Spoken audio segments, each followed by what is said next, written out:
gang violence and other kind of violence. Get away! I could be at work, at school, in my car, and I can still get shot by the police. Well, I can get shot anywhere. So it is what it is.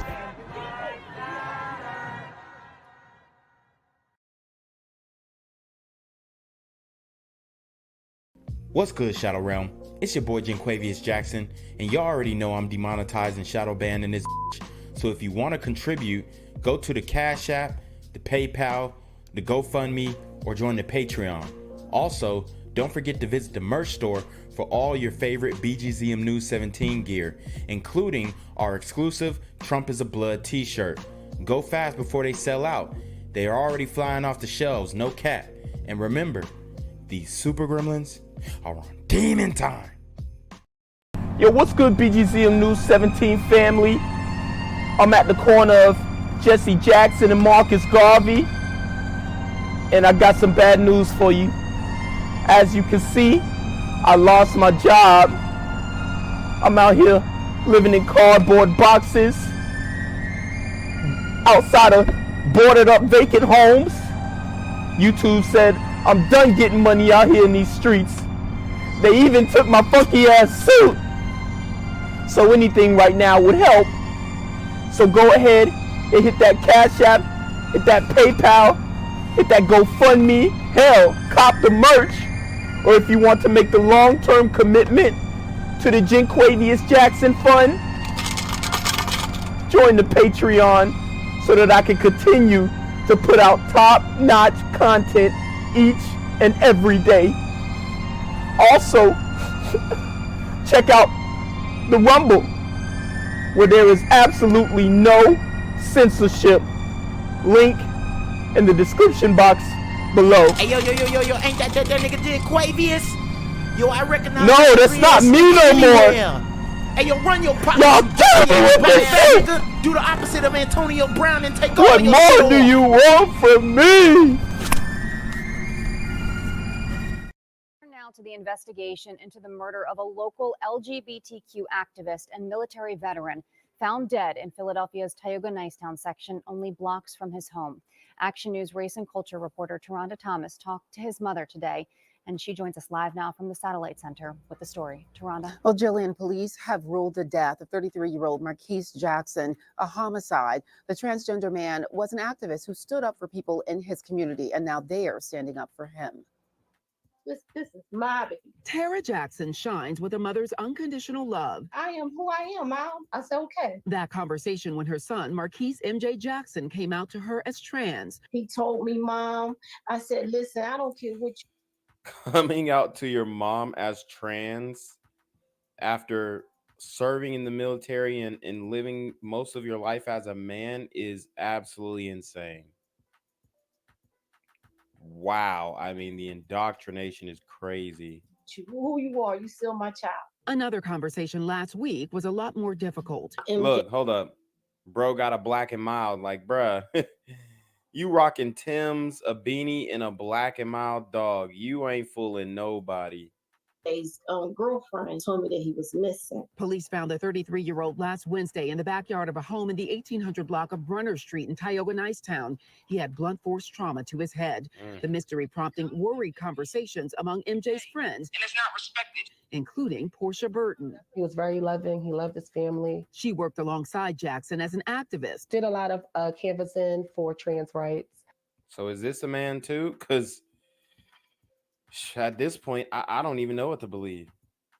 I worked with him on some homeless issues. You're always thinking you could be next. Now that's a man. Wow, this is crazy.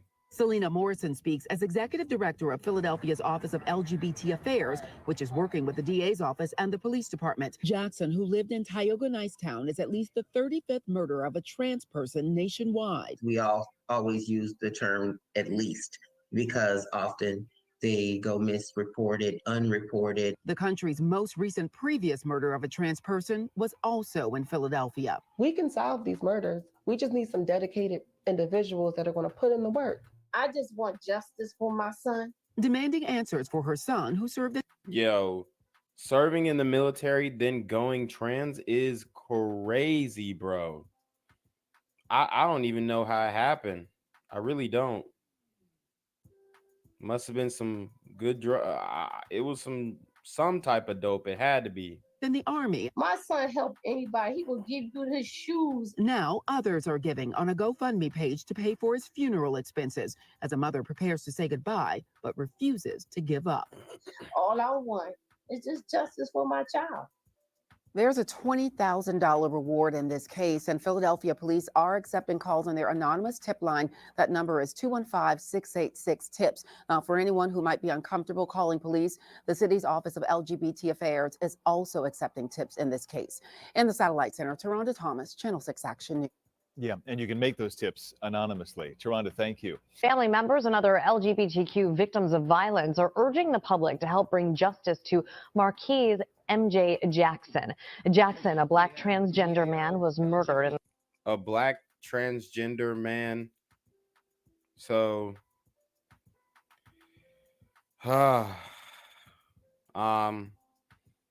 we see the effects of the LGBT in the community. He got deleted, it appears. I don't know the story yet, but I hope he wasn't trying to fool somebody, because this is wild. They said the brother was trans, but they're identifying him as a male. So, you know, I'm wondering if he would be upset that they're, you know, posthumously misgendering him or her or they or whatever. But very, very sad situation here. Nobody deserves to lose their life. What I will say, though, is, you know, for one, being in the community is dangerous, but then being trans in the community, especially if you're just recently transitioning, man, I mean, it is rough out here. In the city's Nicetown section last December.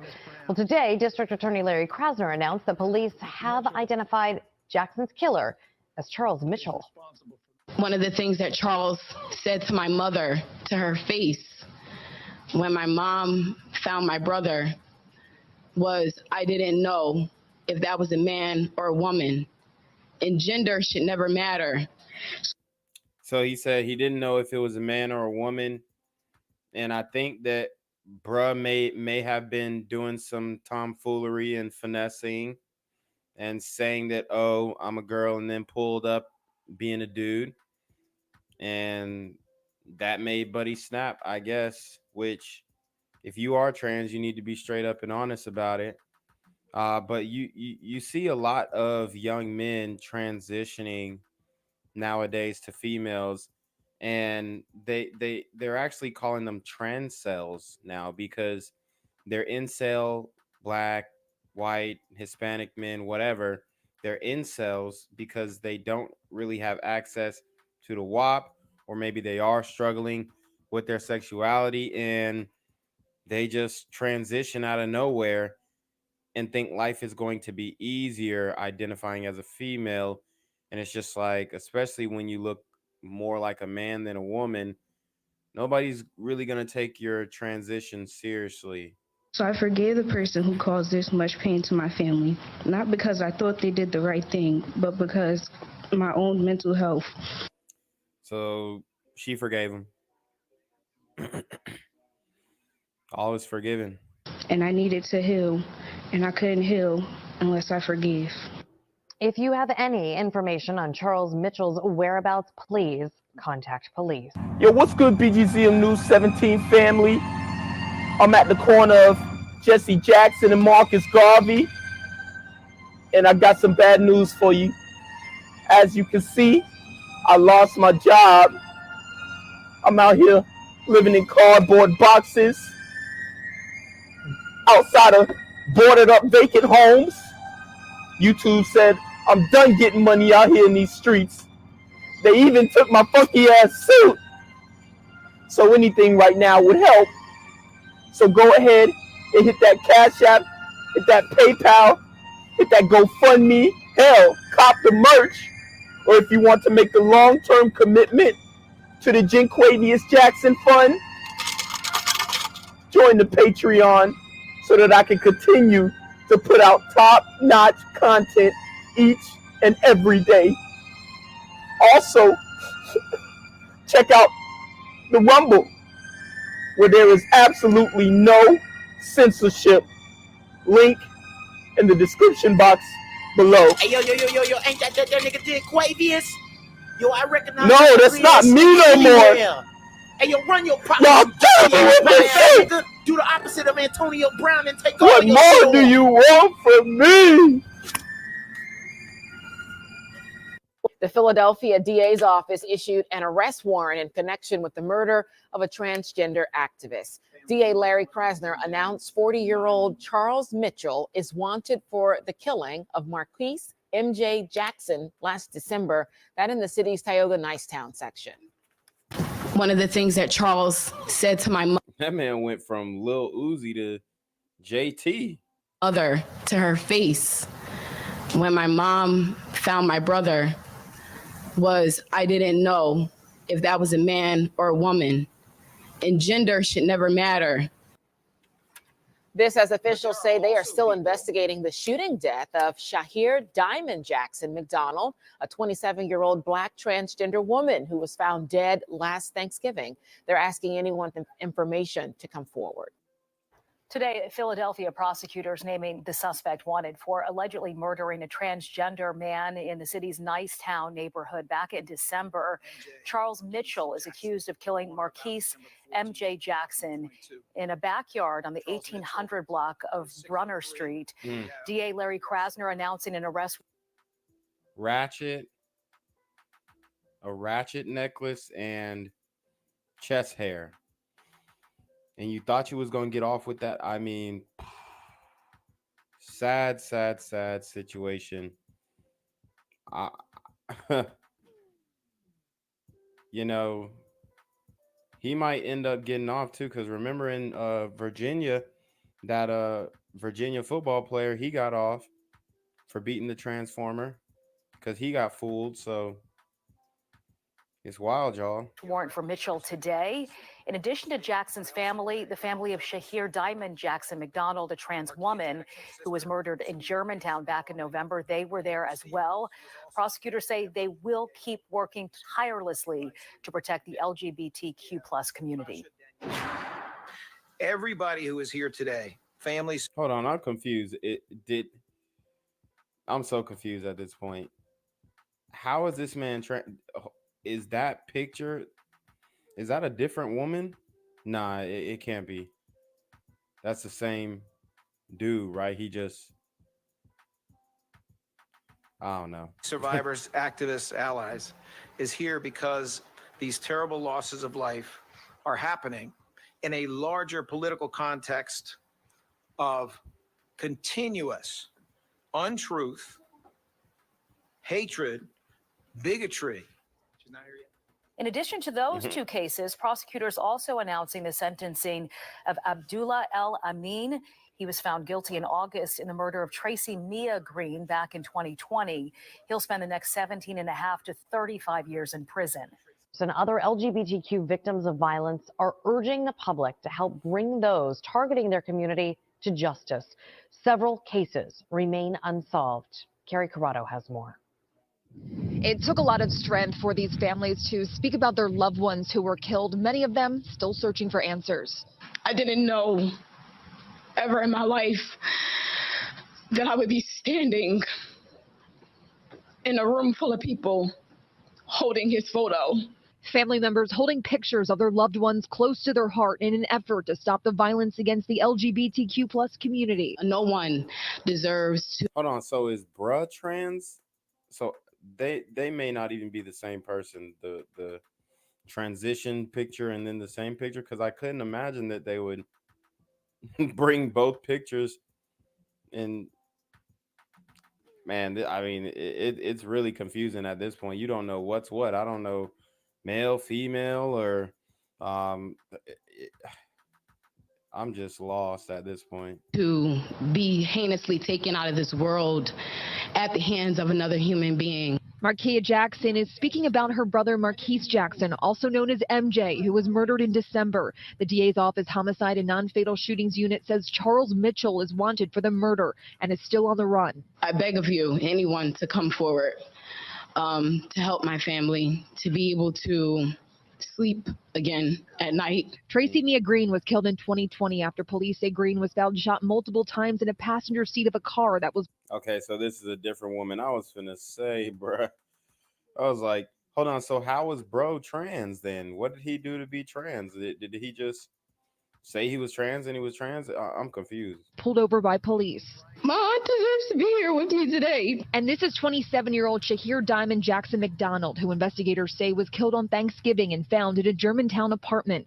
Police are still looking for the person responsible. Just take a look at the collateral damage of violence and hate.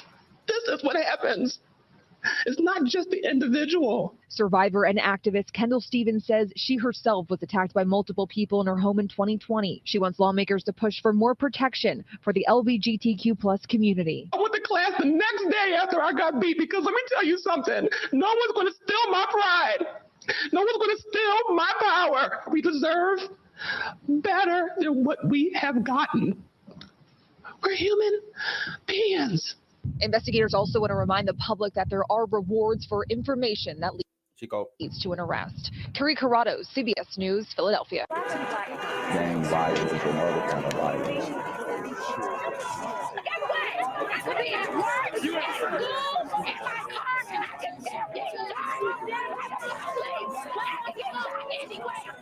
So it is what it is.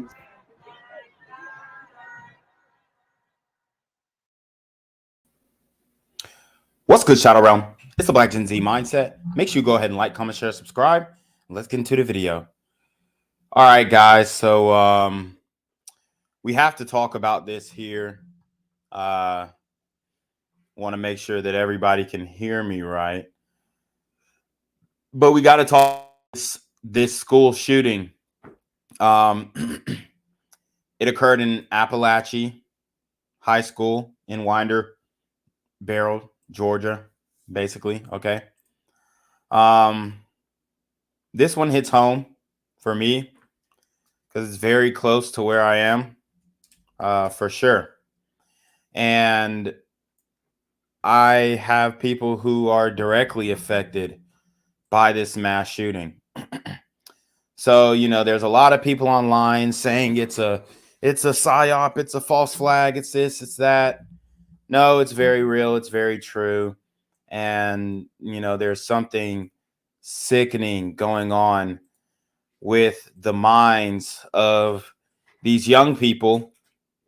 In this case, we have a glider gremlin school shooter on demon time. And I mean, he didn't completely crash out, but he pretty much crashed out as far as the rest of his life goes. And unfortunately, there are reports coming out that part of the reason why this individual that goes by the name of Colt Gray, part of the reason why he crashed out is because he was upset that there wasn't acceptance for the trans LGBT community. Okay, let that sit in for you. I mean, this guy was I mean, he's a wacko leftist for sure. And I'm not trying to make it political, but it just helps with understanding his mindset, his ideology, what he meant to accomplish when committing this mass shooting. So what we're going to do, we're just going to get some updates, get some news about this mass shooting, and we're going to dive into as much as we can. And this is just on the fly research that I'm doing. I haven't really done much prep. I wanted to wait a few days for the story to get out so that I could have the full picture. And now I believe we do. At this point, his father has been arrested as well. His father bought him the firearm, the AR-15 style rifle that he used in this mass shooting to kill 4 people. So, without further ado, we're going to get into how this was being reported. And there's a multitude of scandals coming out of this story. One being that the FBI knew about this individual a year prior to him shooting. They knew about his engagement online and the things that he was saying, talking about committing a mass casualty shooting and even referencing wanting to attack an elementary school. This individual is completely deranged. He's a 14-year-old gay trans boy who has completely been indoctrinated by the left-wing mainstream media, and I believe was pretty much groomed into doing this. I'm not going to say directly by the FBI, but maybe with online media and then maybe just the things that he experienced being a gay kid. And obviously, you know, ain't nobody really rocking with that shit. Honestly, let's keep it a buck. They try and make it seem like it's super popular on television, but all it's going to do is get you flamed. And the fact that you're 14 years old talking about you're gay is crazy too. How are you gay in middle school? You ain't even had no pussy. So it just doesn't make any sense, in my opinion. And I'm going to keep it raw. I'm not going to filter myself. I'm not going to censor myself. It's like, fuck it. YouTube's going to censor me anyway. I don't give a damn at this point. I'm going to say what I feel like. I'm going to say what's on my mind. Obviously, in the regular videos, we're not going to curse like in the premieres and stuff. But in the lives, you know, we like to have a little fun. We like to express ourselves in very colorful ways. So without further ado, let's get into the story. The arrest of Colin Gray comes after the Fox 5 team poured through public records today, trying to learn more about this father and his son. Late today, the I-Team obtained a recording of a sheriff's office interview of both Grays, recorded after the FBI received a tip last year about a threat to shoot up a school. Sis, do you have weapons in the house? I do. Are they accessible to him? They are. I mean, there's nothing loaded, but they are down. Okay. We do a lot of shooting. We do a lot of deer hunting. He shot his first deer this year. Like, I don't know. I don't know anything about him saying like that, and I'm gonna be mad as hell if he did. And then all the guns will go away, and they won't be accessible to him. Well, I mean, that obviously didn't happen at all. It's wild.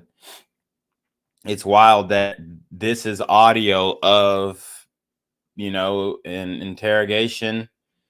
He was questioned by deputies, and this is the local police who are questioning him. And I think this is more of a follow-up. And you can obviously see that either the father was just straight lying or he was enabling this behavior. You know, I'm trying to be honest with you. I'm trying to teach him about firearms and safety and how to do it all and get him interested in the outdoors. Now, that's just a portion of the Jackson County Sheriff's Office interview. Fox 5 team reporter Jenny Edwards says it's. I think his father was trying to help him not be gay anymore. I mean, let's keep it a buck. I'm trying to get him introduced to the outdoors. I'm trying to help him. I'm trying to get him involved in more masculine hobbies, more masculine, you know, things for him to do. Maybe his father had good intentions in introducing him to firearms, but this guy was a big pansy.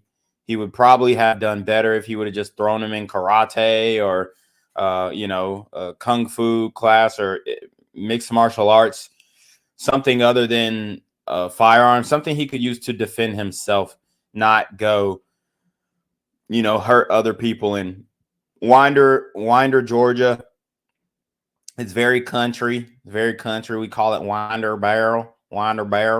Like, that's how we pronounce it out here. It's pretty much a local joke. But like I said, this is very close to home to me. Being in Winder and in my proximity to Winder. So it very much affects me. I've been to Apalachee High School multiple times, competed against them athletically when I was in high school. So I've touched the campus. I've touched this campus. I've been on this campus. I've played in their gymnasium. I've exercised in their school. I've played on their football field. I've done pretty much everything when it comes to Apalachee. I mean, I even used to deal with a girl who used to go to Apalachee.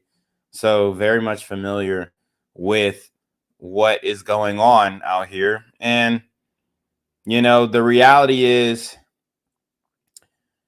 we are in a very tough spot when it comes to this country.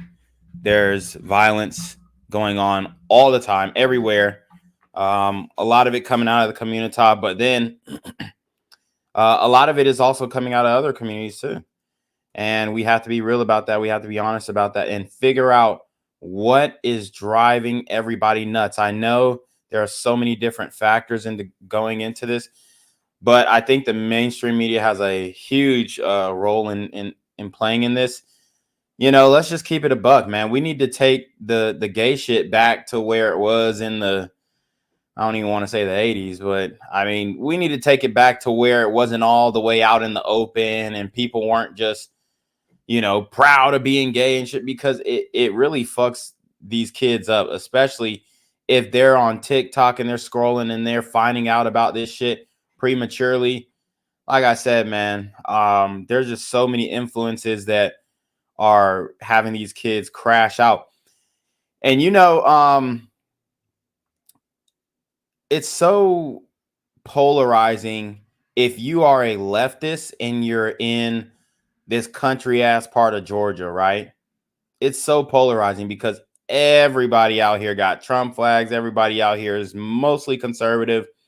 Obviously, you got some lefties, and there's some leftist cities in Georgia, but most of this state is red. That's why we were all shocked when Georgia went to Biden in 2020. But we all know that they cheated out there in Atlanta. So the 300,000 missing electronic ballots. I mean, we all know what's going on there, or physical ballots. We all know what's going on there, but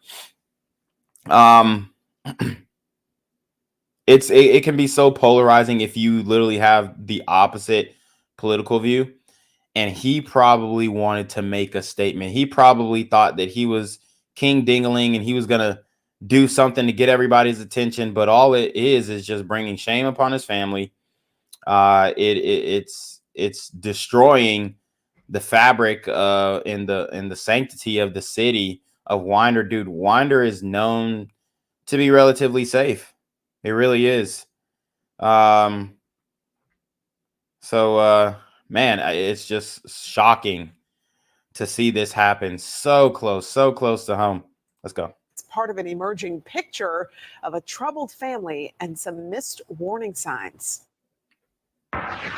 From what we're learning, Colt Gray's home life was fraught with problems. Police reports and court records concerning his parents, Colin and Marcy Gray, reveal a broken family. Colt living with his father, his two younger siblings living with their mother.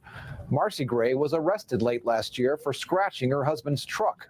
Then when they arrested her, police say they found her with methamphetamines, fentanyl, and a glass pipe. She was... Damn, so his mama is a crack fiend or meth fiend, whatever. She a hoe. She's on that stuff. So that's fucking with him. And then, she's probably hanging out with all types of characters. So she's super lived out, super free life, get high, suck some dick for some meth. I'm not saying she actually did that, but that's just the lifestyle that, especially if you're a tweaker in Winder, oh, you tweaking for real. You tweaking for real. And you probably done found yourself on the streets of downtown panhandling, asking for drug money. And that could be very damaging for a kid. Because, I mean, imagine you being a kid and then you walking down the street and you see your mama down there, panhandling for some money to buy some meth, or, going through a dark alley and sucking some dick to get her next fix. It can be very traumatizing, especially for a little pampered ass little, pussy boy like this kid, I mean, there's some kids who just overcome adversity, face adversity, overcome adversity, and makes them harder and makes them stronger.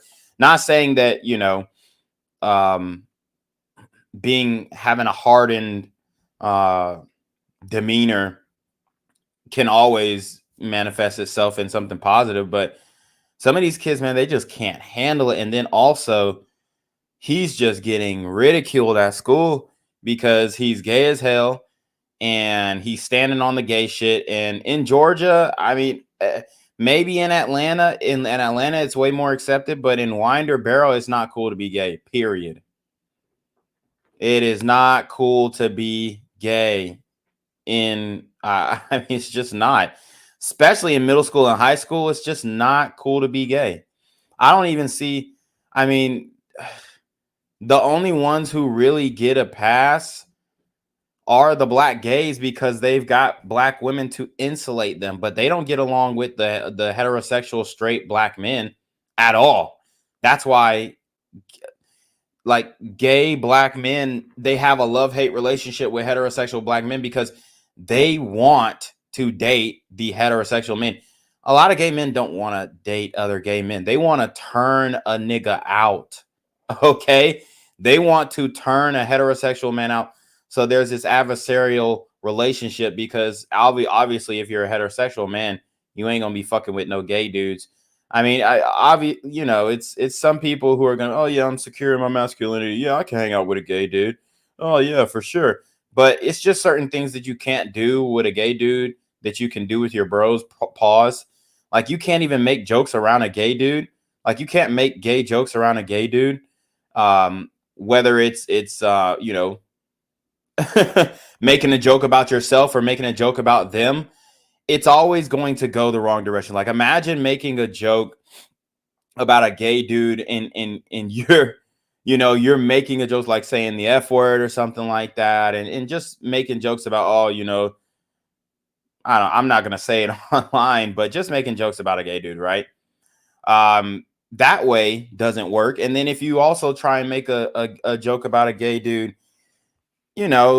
basically playing with your own type of in the joke, obviously not in real life, but saying some pause-worthy shit rather. If you try and make a joke like that where you might have said some sus shit or some gay shit or some pause-worthy shit, then you're put in an awkward position because then the nigga might think you're flirting with him. So heterosexual men, and I'm talking about truly heterosexual men, not dudes who are like out here and they say they're not gay, but then they're actually secretly gay, like in the closet. I'm talking about real heterosexual men. They don't hang out with gay people like that, period. I mean, that's just a fact. I mean, it's really just like that. It's really just like that because it's hard to make jokes with people who are going to get offended by the jokes or take the jokes the wrong way. So it's just like you can't relate with anything, man. Like, I can't. Damn, how do you not like pussy? We can't even talk about fucking bitches unless you're helping the guy, but that rarely happens. Sentenced to 46 days in jail. Also last year, Colt Gray and his father received a visit from Jackson County Sheriff's investigators. They were looking into an FBI tip. Apparently, someone on a gaming app had threatened to shoot up a middle school. They believed Colt may have been involved. According to incident reports, the then 13-year-old told investigators he didn't make those threats. Here's a sheriff's investigator talking to Colt Gray. I promise I will never say something like that. So you haven't used Discord in a few months? Oh, no. And you're saying you didn't say anything like that? No, the only thing I have is TikTok, but I just go around there and watch videos. TikTok. Now, it's very easy for a young mind to get turned out on TikTok. So, I mean, let's just keep it a buck. I hate to say it, but nobody wants their kids to be gay. Let's be very real.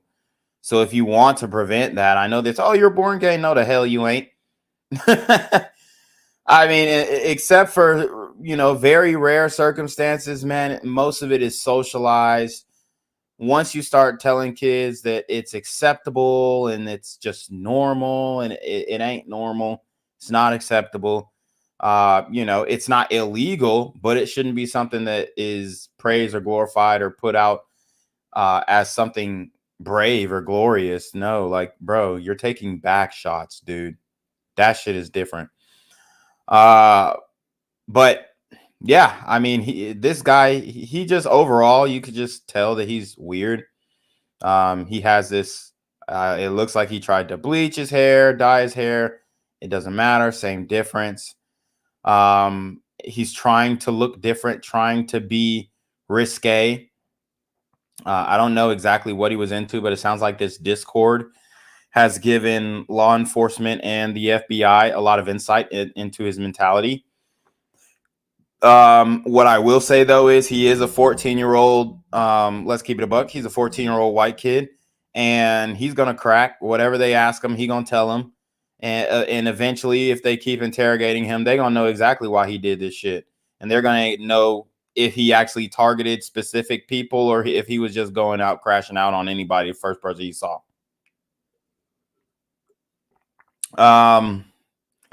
So after this video, I'll get into some of you guys' comments. And guys, make sure you hit the PayPal. Make sure you hit the Cash App. You already know, bro, I'm demonetized. Come on, man. Y'all know this shit. I'm demonetized on all social media platforms. There's no way that I can make money on social media. For all the people in my comments who saying, how much the white man paying you for doing this content? Oh, you a sellout. Sellout what? I didn't sell shit. I ain't made no money. My merch don't make no money either. I'm fucking, honestly, I'm in the hole with the merch.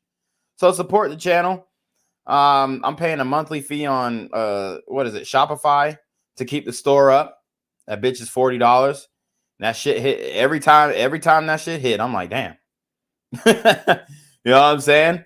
And then I'm not even making a profit on the merch, so I'm just giving that out at cost. Boom. The cost that it takes me to make it is the cost that I'm selling it to you guys. So that's how much I love you. That's how much I want to see the shirts go, the hoodies go, all the merch go. Because then once we start growing, obviously the price is gonna go up. But it doesn't look like we're gonna have a quick growth. Let's keep it a buck. Our exponential growth as far as YouTube algorithm goes, that time frame died a long time ago. Usually, you know, if you make YouTube videos for about 6 months straight, consistently every single day, you get what's called an exponential growth spike. And then you'll go from like 5,000 to 10,000 and 10,000 to 20,000 and 20,000 to 40,000 very quickly.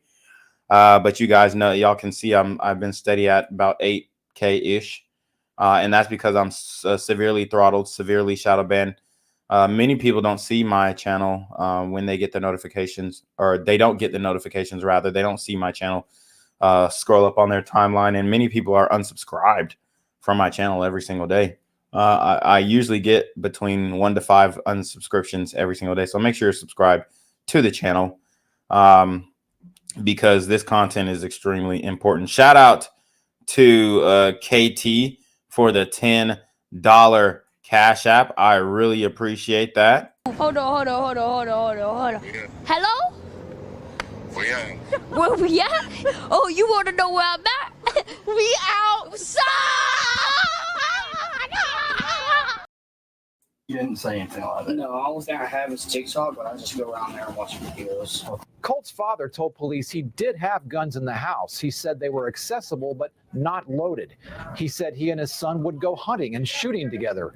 He said he wanted his son away from video games and into the outdoors. Colt even shot his first deer that year. Colin Gray also told police his son had problems at school, including being picked on. I've been up to school, like I'm on first name. I just was up there 3 days ago for his finals, talking to the principal, like, look, we talk about it quite a bit. All the school shootings, things that happen. Yeah. Are you getting picked on at school? He is. He's getting picked on at school, and is everything okay? That's why I keep going up there. So he is getting picked on at school, and I mean, what's the likelihood that he's taking a whole different personality home to his father than he is at school? I mean, I can almost guarantee it. He's going into school a completely different person, and then he's coming out back home and putting on the country white boy. Oh yeah, all I've got is TikTok, and I I don't even know how to work that thing. I just swipe up and watch videos. That boy is very tech savvy. Let's keep it a buck. I mean, homosexual men tend to be very tech savvy because a lot of their communication is going to come from online. It's not going to come from in person. And I mean, see, there's so many different and niggas gonna be like, how you know about this? I mean, it's just observation. Especially when you've been in very liberal cities, you observe things, and there's very different like social groups within the homosexual community. Though they're the trans group, who's a whole different group within themselves. You got the homosexual community, which is, I mean, they're pretty much doing each other, right?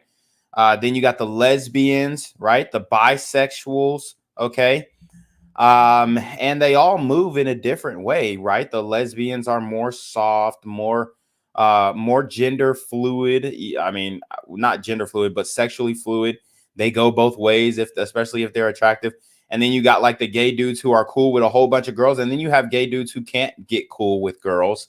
And then they can't get cool with dudes either because nobody wants to hang around a gay dude unless you're a bunch of gay dudes. But then, you know, it's going to end up, y'all going to be getting intermingled, and then there's going to be drama and issues. I mean, it's not many spaces that gay people can go. So a lot of their life where they really get to be themselves is going to be online. And you see people getting exposed here and there, you know, over time. There was this, I think it was some preacher who actually deleted himself because his transgender identity was, he was like an homosexual preacher or some shit. And his trans identity was exposed to the world and his congregation. He ended up shooting himself, putting a shotgun in his mouth and going bye-bye. So, you know what I'm saying? Like a lot of their interactions are from online. So he very much knew what the hell he was doing on TikTok. He knew it. I mean, you got to be pretty tech savvy to be on Discord too. I mean, it's not a boomer thing. Like there's no boomers on Discord saying, how do you, hey, whippersnapper, how do you work this thing, right? No, there's not boomers on Discord, bro. There's really not. There might be like 6 or 7 of them. But I mean, the internet is just such a vast place, man. You got so many different personalities, and there's so many different wars you can fight on the internet. Like, I mean, I even have a couple personalities on the internet, right? Like I got my business personality, and I got my reclaim personality, and I got the Black Gen Z personality, and they're all the same person, but all of the content is different.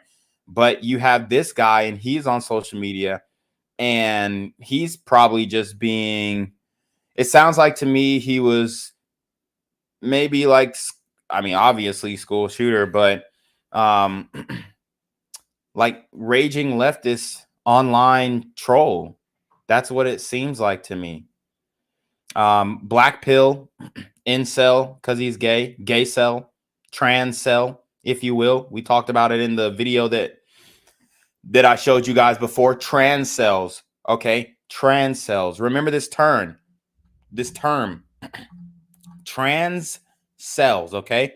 So we have incels who are involuntarily celibate, okay? Involuntarily meaning, you know, they don't have a choice. They don't have an option. Celibate meaning they are not getting sex. And the involuntarily part puts an emphasis on the fact that they can't get sex. It's not that they don't want sex. It's that they can't get sex from the opposite sex. So there are a lot of young men who are, and I mean, he's 14 years old. He shouldn't be having sex anywhere or thinking about it, right? He shouldn't even be thinking about sex or his sexuality or anything like this. But I mean, I guess you start to get those types of feelings when you get that around that age. But it's not like you're expected to just, you know, be fucking bitches at 14. Let's just keep it a buck. But because of the online access, he feels hopeless. He sees his, you know, peers, not going to say they're friends because it seems like he didn't really have that many friends, but he sees his peers having success with women, getting girlfriends, going to the movies, having their first kiss. And he's over here confused about if he likes men or women. And then, you know, maybe a guy that he did like just coldly destroys him.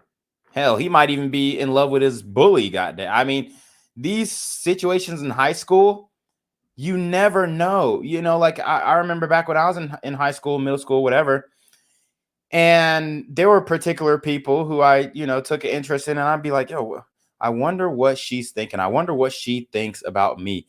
Or I wonder what this and that. You know what I'm saying? Like there's feelings and thoughts that you have and even scenarios that you make up in your head as a high schooler, like, oh, what if I ask her to prom? Or, maybe she likes me or whatever.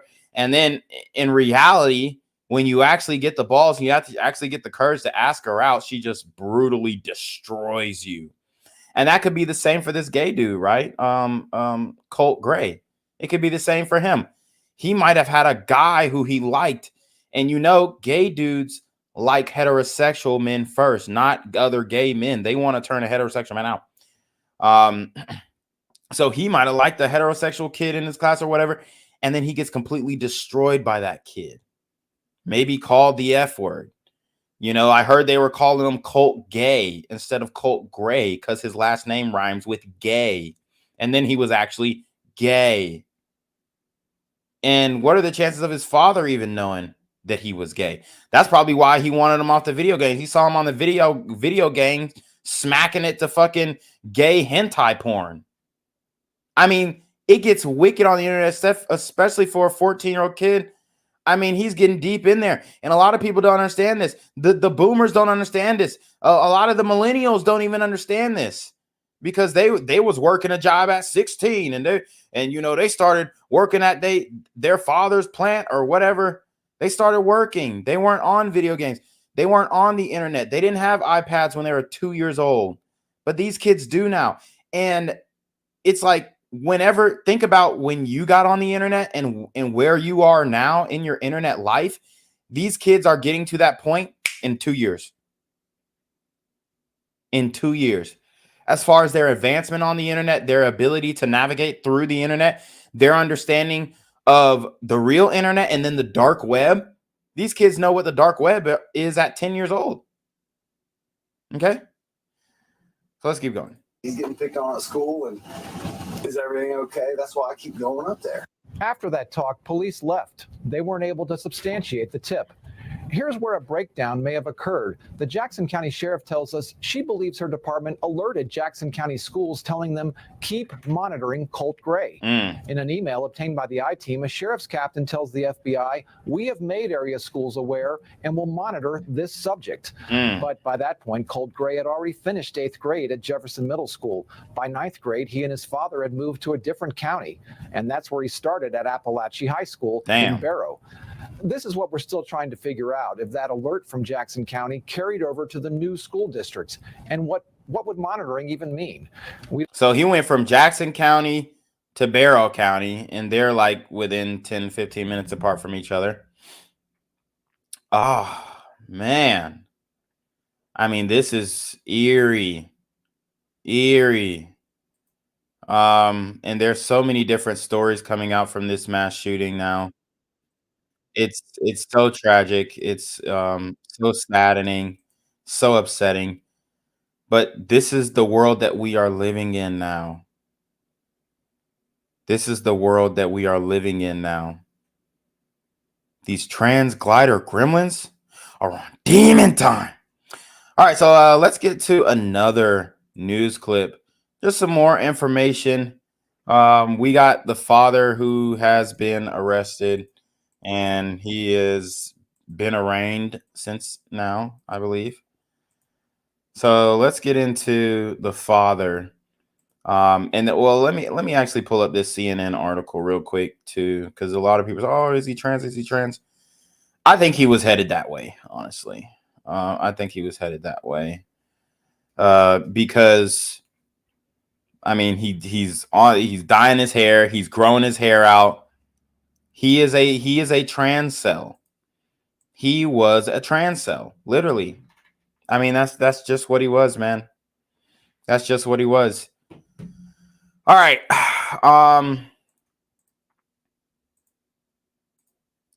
So here's the CNN article outlining. See, of course, they're gonna add these ads, but here's a CNN article outlining this young man's trans cell ideology. His trans cell ideology. He was acting as a trans cell in Discord servers. Y'all can see how much I love that word, trans cell, the term, right? But yes, this man was indeed a trans cell, not man, but little kid. Georgia high school shooting suspect referenced Parkland massacre in writings found in his bedroom, sources say. Winder, Georgia, and I'm surprised he didn't reference Uvalde, because Uvalde shooter, the Uvalde shooter had a very similar story to his. Broken home, mother was a hoe or a crackhead or both. Very similar stories, but I'm surprised he didn't, liken himself to that one, maybe because he was Mexican. But authorities searching the home, or I don't know, he was El Salvadorian or some shit. Authorities searching the home of the 14-year-old accused of killing 4 people at a Georgia high school this week found documents that they believe he wrote referencing past school shootings. A law enforcement source familiar with the investigation told CNN. So obviously this is negligence on the father's side. And yes, the father sounds like a blue-collar man who worked a day job, probably even earlier than 9. He probably waking up at 6 a.m. in the morning, going to work, commuting to work, whatever. So he couldn't really keep that eye on his son. And then he also didn't have the mother there. We talk about single mother-raised households, but in these rare instances, this looks like it was a single father-raised household. But the reason why the mother wasn't involved, I think, had a significant role to play in this young man's, upbringing, ideology, belief, whatever. But the source said that the writings were discovered in the bedroom of suspect Colt Gray and included references to the 2018 massacre at Marjorie Stoneman Douglas High School in Florida. The discovery, which could shed more light on a motive for the shooting, comes amid an emerging portrait of Gray's tumultuous family life and the years leading up to the deadly attack, revealed in a CNN review of court and law enforcement records, social media posts, and an interview with his grandfather. As a portrait has emerged, so have details about the investigation and authorities' pursuit of those they allege bear responsibility in the shooting. Gray told investigators, "I did it," while being questioned. Barrow County Sheriff Judge Smith told CNN on Thursday. Oh, well, I mean, I told you he was going to crack. I told you he was going to pop, spill it all. Initially when the cops reported on it, they said that, oh, well, we may never know why he's going to do this. I'm like, how are you going to never know? Y'all didn't kill him at the scene of the crime. He didn't crash out and try and go down in a blaze of glory with police. He surrendered. He gave up his firearm. Y'all arrested him. And y'all thought a 14-year-old boy wouldn't crack and spill the beans on why he did it? Of course he's going to spill the beans. He already saying he did it while being questioned.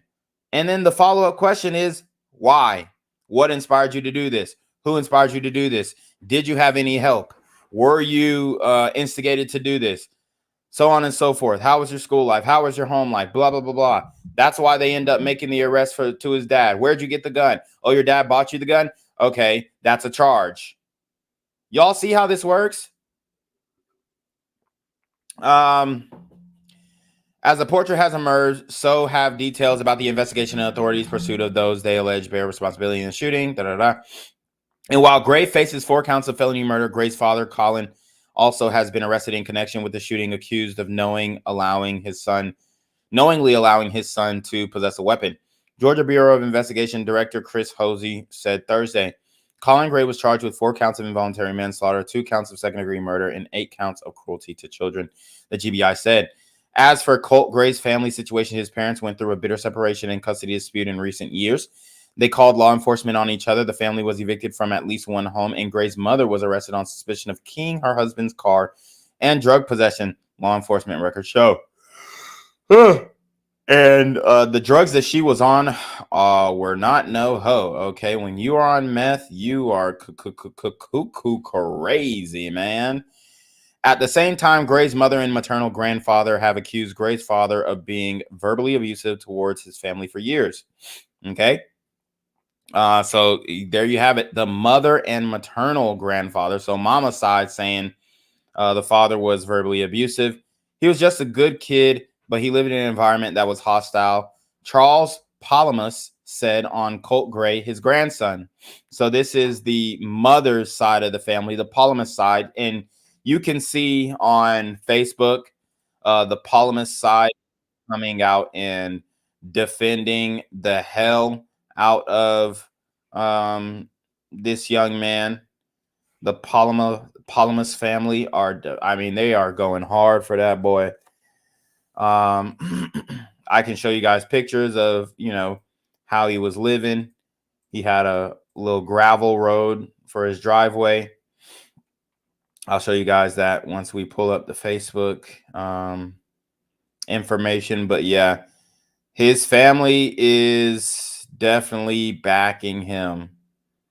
Definitely backing him. And man, it's just they have a wonky family familial situation going on here. That's for damn sure. So the grandfather said he never seen Colt show any kind of anger problems, but that the turbulent family life had affected the teenager. Now investigators seeking to understand the suspect's motive are looking into family's previous contact with the state's Child Protective Service Agency. The GBI director said Wednesday the suspect's father told investigators this week he had purchased a gun used in the killings as a holiday present for his son in December 2023, according to two law enforcement sources with direct knowledge of the investigation. One source told CNN the AR-15 style rifle was purchased at a local gun store at a Christmas present. The other source described the gift as a holiday present. Attempts to reach both of the suspect's parents for comment on Wednesday and Thursday were unsuccessful. CNN was working to determine whether Colt Gray and Colin Gray have legal representation. Colt Gray's parents' relationship started out with promise. In July 2011, shortly after he was born, his parents bought a small farm in Barrow County, Georgia, outside of the college town of Athens. They plan to create a nonprofit therapeutic riding school for local underprivileged children. His mother, Marcy Gray, who worked in industrial engineering, later wrote in a LinkedIn post. But those plans were derailed in part because her husband, Colin Gray, had at least 3 major back surgeries, she wrote. The couple, who had 3 children, later sold the farm in 2019, according to property records. After they moved, the family faced lawsuits from multiple landlords and were evicted from one home by a county sheriff's deputy in July 2022 for failing to pay rent.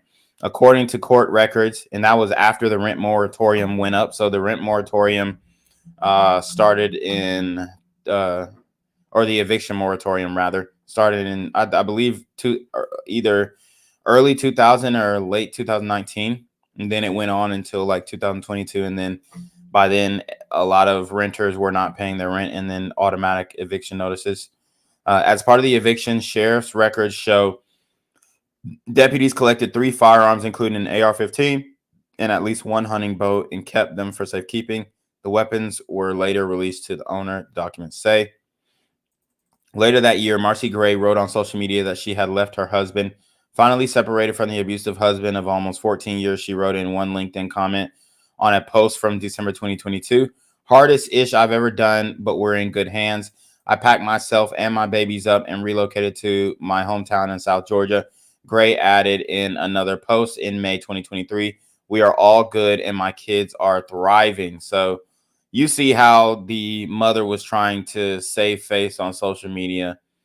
And I mean, she has a Facebook. It looks like she relocated to Fitzgerald, Georgia. Okay. And you know, she's on Facebook with the kid. There's pictures of the kid with her. And yeah, I mean, it's a very sad story of how this all played out. I don't think she had custody of all the kids. I think it looks like maybe the father had custody of little Colt here. But school shooting threat investigated. Let me take a sip of water really quickly.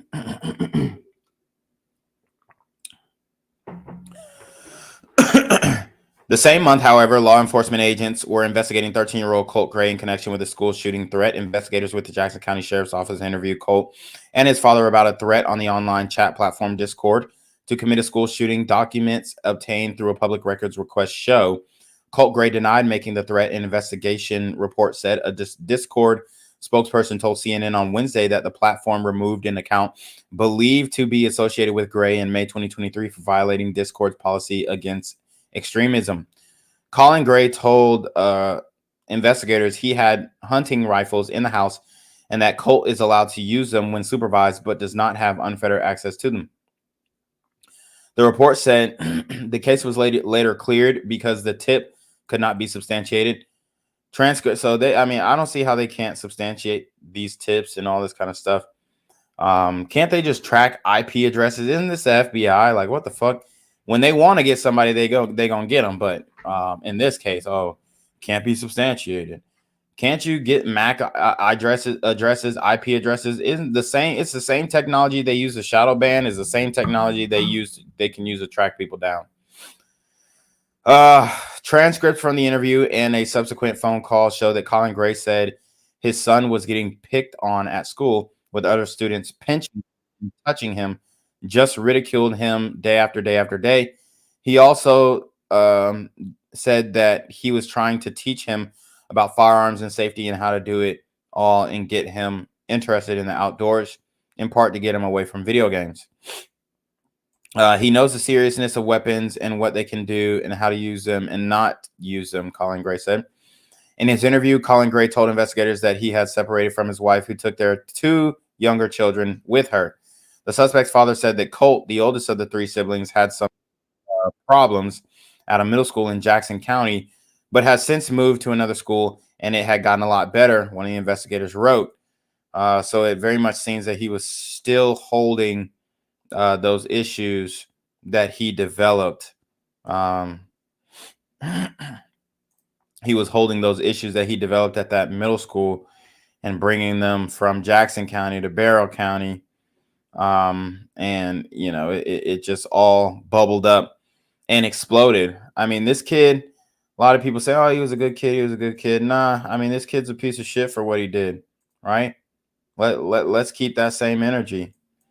I mean, he doesn't deserve a second chance, and he's getting charged as an adult. So, I mean, there you have it.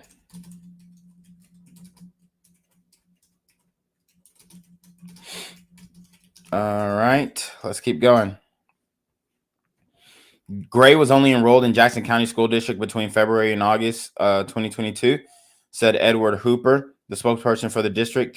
Jackson County is next to Barrow County, where Colt Gray is accused of killing 2 fellow students and teachers at Apalachee High School.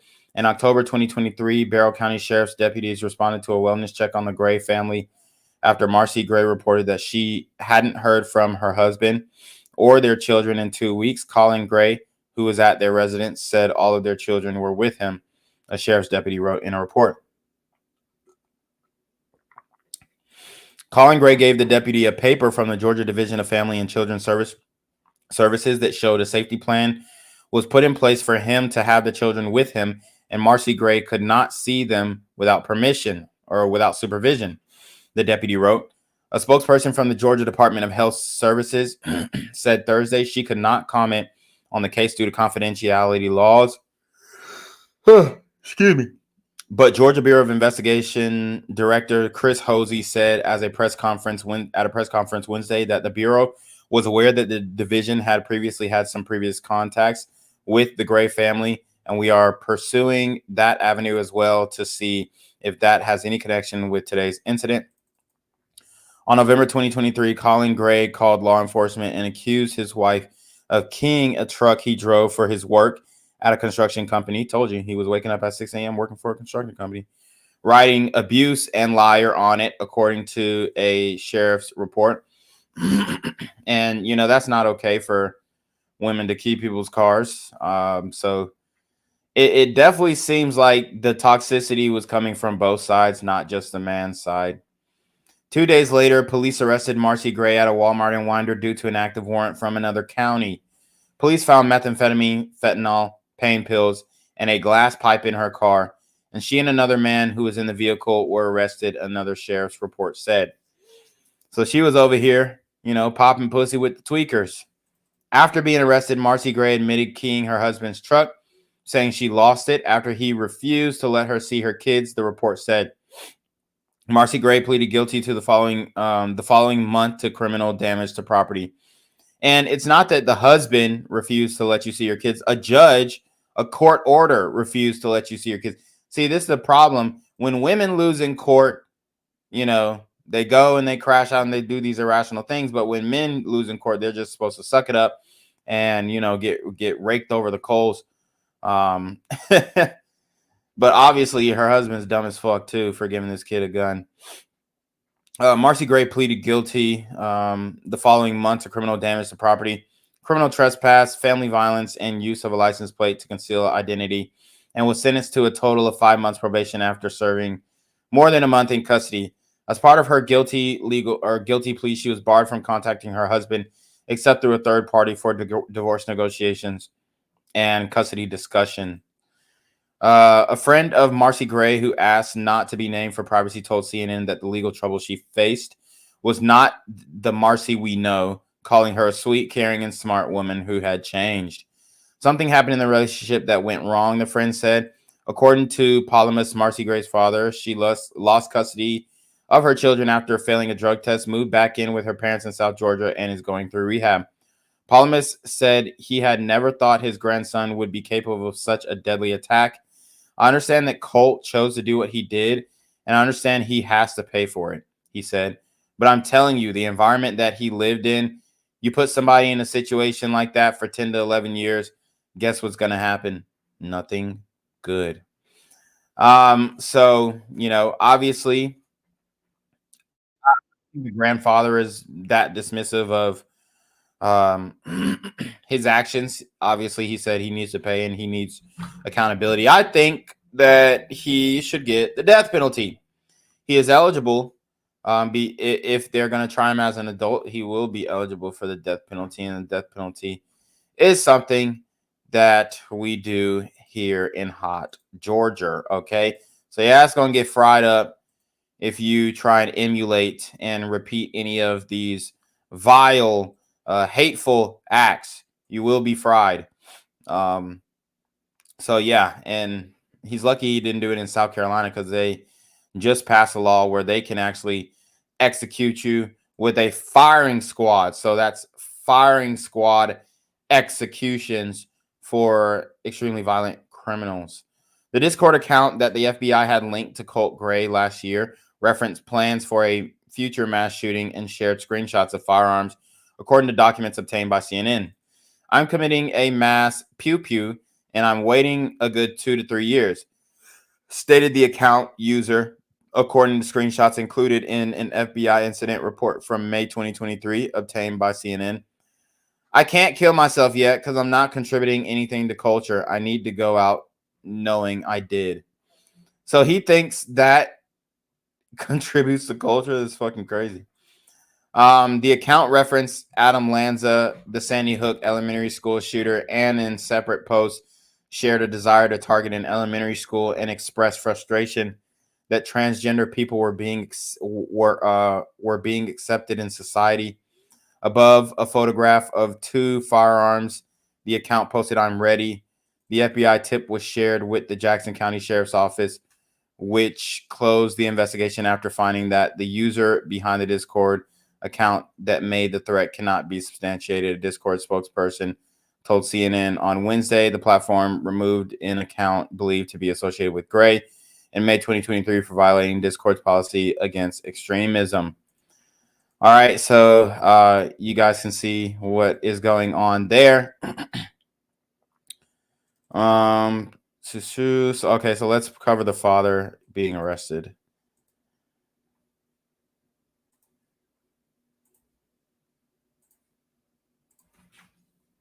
Shocking new twist in the Georgia school shooting. Authorities have arrested the father of the 14-year-old accused of killing 4 people at Apalachee High School. Fox 59's Kit Hanley has all the details of what we know so far. Kit? Lindy Scott, good morning. Colt Gray, the 14-year-old suspect, is to make his first court appearance virtually today. And now Georgia police say his father is also in custody for his connection to the tragic attack at Apalachee High School. Here's what we know about the relationship. You're looking at the father of the suspected gunman, 54-year-old Colin Gray. He's now being charged with second-degree murder, as well as multiple counts of involuntary manslaughter and cruelty to children. Police say Gray knowingly allowed his son, Colt, to possess a weapon, and that he actually bought his son the AR-style rifle as a gift. The teen has been charged as an adult for the killings of 4 people, 2 teachers and 2 students, both also 14 years old. And now the community is coming together to heal and mourn the loss of their peers while also processing this unimaginable information. Meanwhile, we continue to learn more about the 4 victims. An eyewitness says 53-year-old algebra teacher Christina Irami died after jumping in front of a student to protect them. My friend, my neighbor, she was going to get shot, but Miss Ernie stood up and took the bullet for her. Damn. So, yeah, but, you know, that's very, very strong for her to do. And 39-year-old football coach Richard Aspinwall was also killed, as well as 14-year-olds Mason Schermerhorn and Christian Angulo. We're told the 9 others injured are expected to make a full recovery. And as we first told you yesterday, the FBI had the alleged gunman on its radar for over a year after connecting online school shooting threats posted in May of 2023 back to the suspect, but say they had no probable cause for an arrest at the time. And we found out the dad actually bought the gun for his son just a couple of months after this initial incident.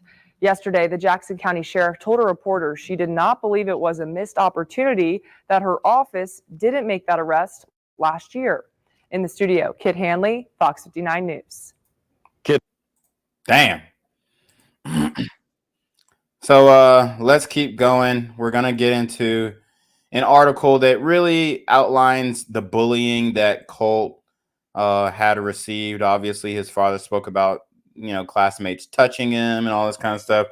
I ain't gonna lie. Once we get behind themselves, I'm whooping my kid's ass if he get my ass locked up. The dad's dumb as fuck too, but I'm whooping his ass once we get behind themselves, bruh. I am beating his ass because how you got me locked up in here with your dumb ass for committing a mass shooting.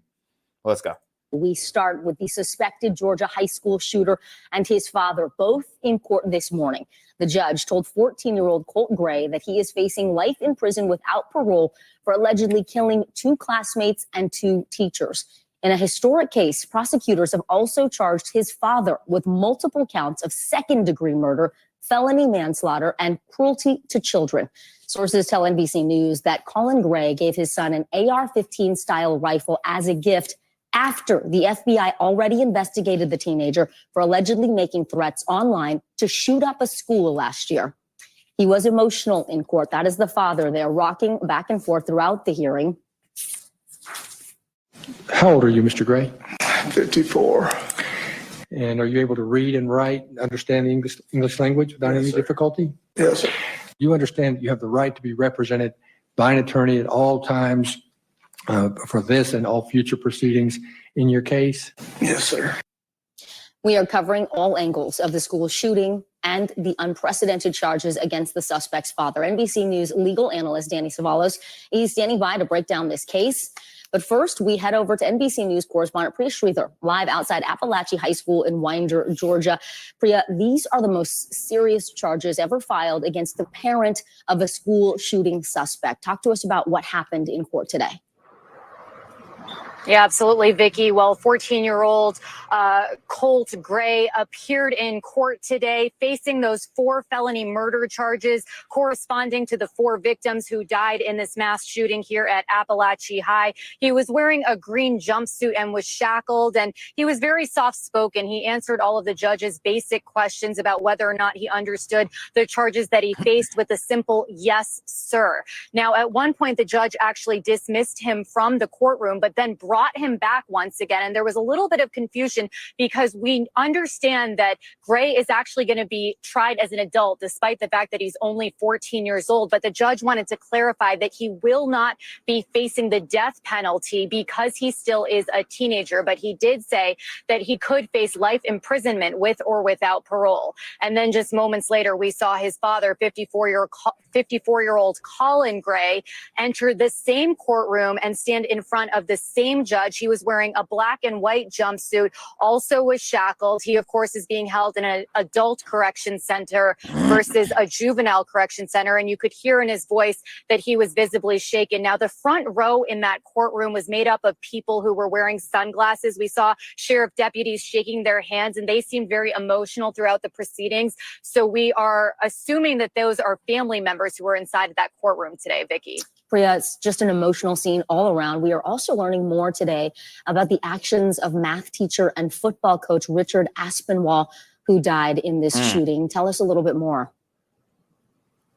Yeah, I got a chance to speak with one of his family friends who's known him for about 12 years, and they were actually teachers together in a neighboring school district. This was his second year at Apalachee High School, and she's still friends with his wife, who, as you can imagine, is just completely distraught right now. He leaves behind 2 young girls, and he's been talked about from his students and the students that he also coached as a football coach as just being completely beloved at the school, Vicky. NBC News correspondent Priya Sridhar. Priya, thank you very much. Thanks for watching. Stay updated about breaking news and top stories on the. So there you have it. Now let's talk about the bullying, because I believe the bullying needs to be covered. It's a big factor. Apparently, he was going to Jackson County middle schools where he was being bullied. So as you can see, alleged Georgia school shooter Colt Gray was ridiculed by classmates, frequently called gay. So his classmates called him gay, and then he said he crashed out because he was upset with the acceptance of trans students in this Discord, group.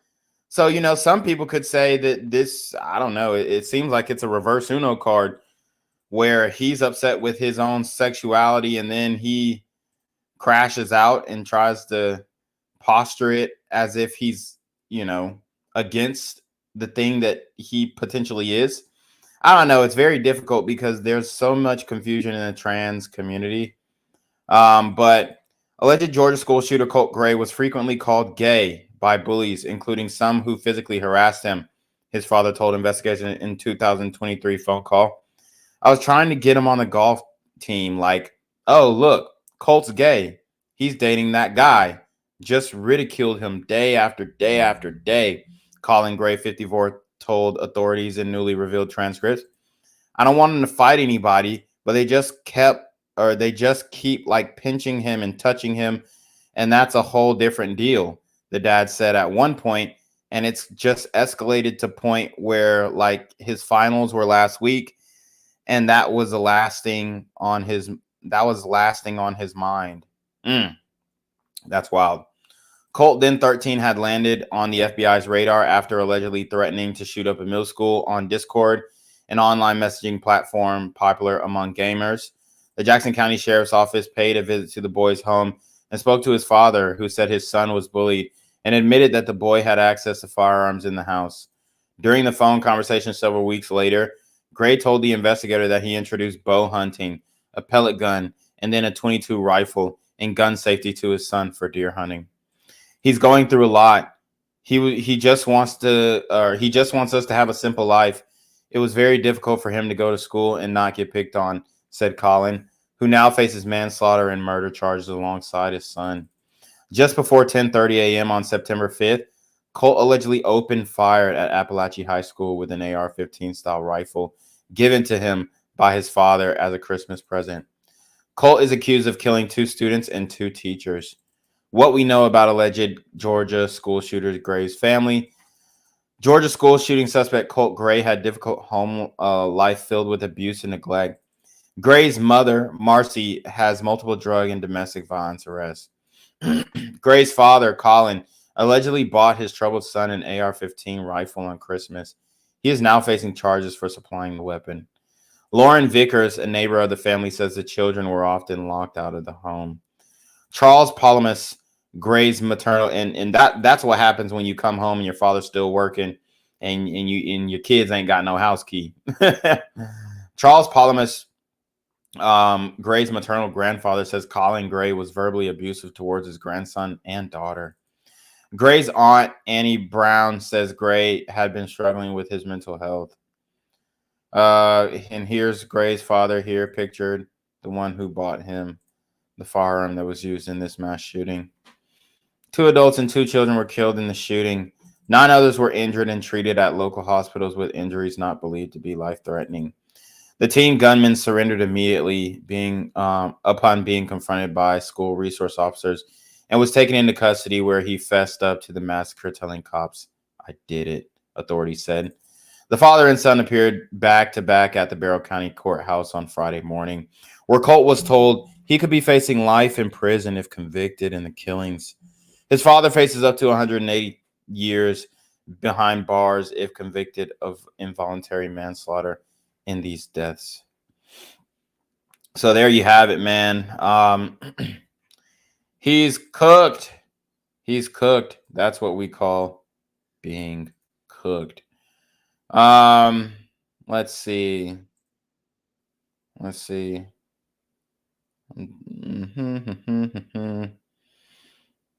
We got the father making the appearance. We could watch the whole thing, but probably not. I'm trying to find more. Okay. We got let's talk about the victims. Let's talk about the victims. We already talked about one of the teachers who gave her life, and then the football coach as well. And then there were 2 students who were killed as well. So let's check this one out. Learning more about the life of one of the victims of the Apalachee High School shooting, 14-year-old Mason Skirmerhorn was one of the 2 students killed. Fox 5's Brittany Edney spoke exclusively with his sister, and Brittany joins us now to share family pictures and details about this young man. Yeah, that's right, Christine. His sister shared with us a lot of home pictures and videos, everything from things that they like to do with each other to family vacations. She says that she has been going through an unexplainable amount of grief, but still she wants the world to know a little bit more about her baby brother. Happy birthday to you. In his short life, 14-year-old Mason Skirmerhorn loved all things fun and games. PS5 VR headset. He likes playing Roblox and Genshin. His sister Alana remembers the happy times they shared together. But Mason was taken from her in a senseless act of violence at Apalachee High School. Live your life for him. Surrounded by friends, she wants the world to know about her little brother. That infectious smile and laughter. That he loved everyone. Like, no matter what they had with disabilities, he loved everyone for them. And his love of all things playful. What? Tragically, this sister has lost a younger sibling with big brother energy. It's going to be hard. It's going to be different. You are genuinely so strong. In this small town, there are no shortage of hugs or support after the unthinkable. It says that we're in it together. And it means a lot because it means everyone's looking out for each other. There has also been a GoFundMe account that's been set up to help this family during all of this, troubling times that they're going to experience not only now, but in the future as well. You can find that on our website. All you need to do is go to fox5atlanta.com and you'll be able to find the link and, learn more about what the family has said as well. And again, if you would like to donate anything in any way, you have that opportunity. Reporting live, Brittany Edney, Fox 5 News. The family's going to cling to those precious memories they made. So that was one of the kids who was killed in this mass shooting. So RIP to him. I believe his name was Mason, if I'm not mistaken. And yeah, Mason Skirmerhorn. And he, seemed like a really good kid. It's just tragic that this young man lost his life to this mass shooting. And it's ridiculous. Now, here is one of the female teachers who was murdered by this 14-year-old wacko. Let's keep going. I can say that it was one of the worst days of my life. Pastor at St. Mary's Romanian Orthodox Church in Decula, Nicolae Klempis says Cristina Irimia was not just a member of his church, but a close personal friend. The first thing you see is her big smile. She was always smiling. Klempis says she immigrated to the United States more than 2 decades ago. He says Irimia was very social and brought a smile to others around her. And also volunteering with the ladies in the church kitchen, always joking about things, always laughing with them.